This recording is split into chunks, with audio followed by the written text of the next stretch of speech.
عالموں کا مرتبہ بہت بلند۔ ورحمۃ اللہ وبرکاتہ۔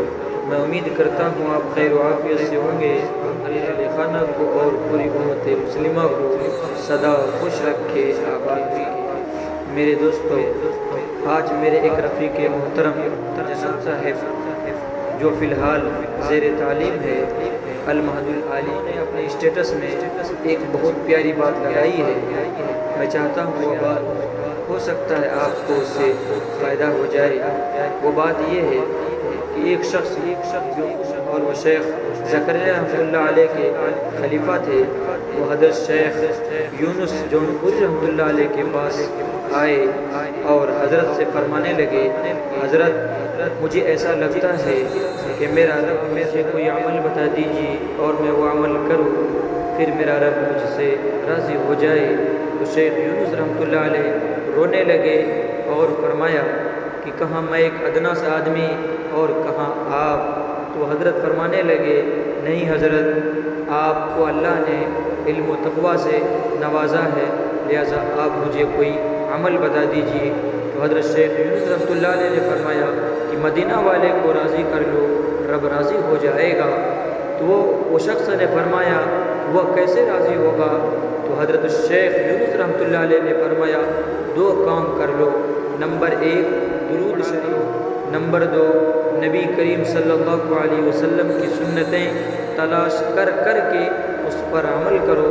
مثلا پانی پینے کی ضرورت نہیں ہے، پھر بھی پانی پیو اور بیٹھ کر پیو جو طریقہ ہے۔ اس پڑھنے کے بعد پھر آیا اور یہ مرتبہ خوش ہو کر آیا اور حضرت سے سلام اور مصافحہ کے بعد فرمایا کہ حضرت میرا رب مجھ سے راضی ہو گیا۔ حضرت نے فرمایا کہ آپ کا رب آپ سے راضی ہو گیا۔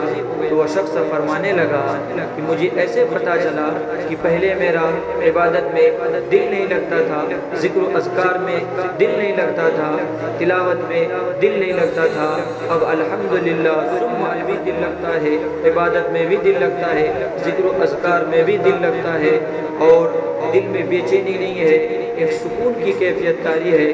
اس وجہ سے مجھے پتہ چلا کہ میرا رب مجھ سے راضی ہو گیا۔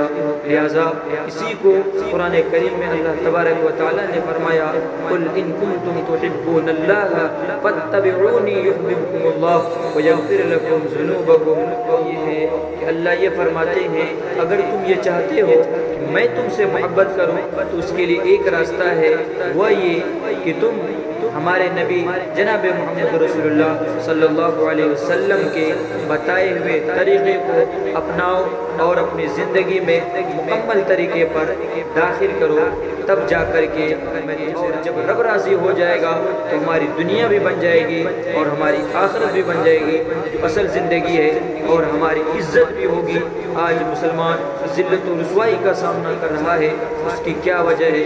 اس کی ایک بہت بڑی وجہ یہ بھی ہے کہ ہم آج اللہ اور ان کے نبی جناب محمد رسول اللہ صلی اللہ علیہ وسلم کے راستے سے ہٹ چکے ہیں، لہذا اپنی زندگی میں لاگو کریں۔ السلام علیکم۔